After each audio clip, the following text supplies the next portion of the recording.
கவுன்சிலிங்ன்றது வேற ஒன்றுமே இல்லை. ஒரு ஒரு ஆன்லைன் ஸ்டேட்மெண்ட் அப்படின்னா பார்த்தோம் அப்படின்னா மிரரில் அவங்கள நிப்பாட்டி அவங்களே சரியாக்கிக்கிறது தான் கவுன்சிலிங். நம்ம அவனை சரி பண்ணுறது கவுன்சிலிங் கிடையாது. அவனை நம்ம நிப்பாட்டி ஒரு மிரர் அவன்கிட்ட காட்டி, இந்தப்பா நீ பாரு, உனக்கு இந்த இடத்துல முடி தூக்கிட்டு இருக்கா, ஆமாம் சரி அன்றைக்கி இங்கே நீ சட்டை பட்டன் போடலையா, ஏன் போட்டுக்க அப்படின்னு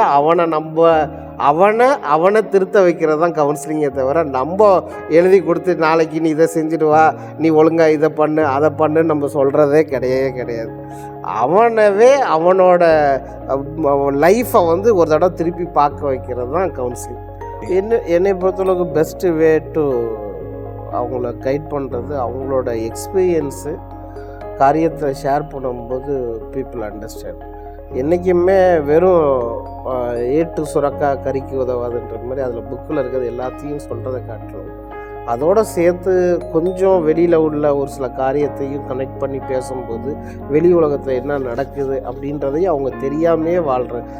நம்ம இப்போ சின்னதில் இருக்கும்போது நியூஸ் பேப்பரை படித்தது, இப்போ யாராவது நியூஸ் பேப்பர் படிக்கிற பிள்ளைங்களே கிடையாது. என்ன நடக்குதுன்னு தெரியாத ஒரு உலகத்தில் தானே வாழ்ந்துட்டுருக்காங்க. இவ்வளோ ஒரு டேஞ்சர் இருக்குது அப்படின்றதனாச்சும் அவங்க ஐடென்டிஃபை பண்ணி கொடுத்துட்டா கூட பெட்டராக இருக்குன்ற.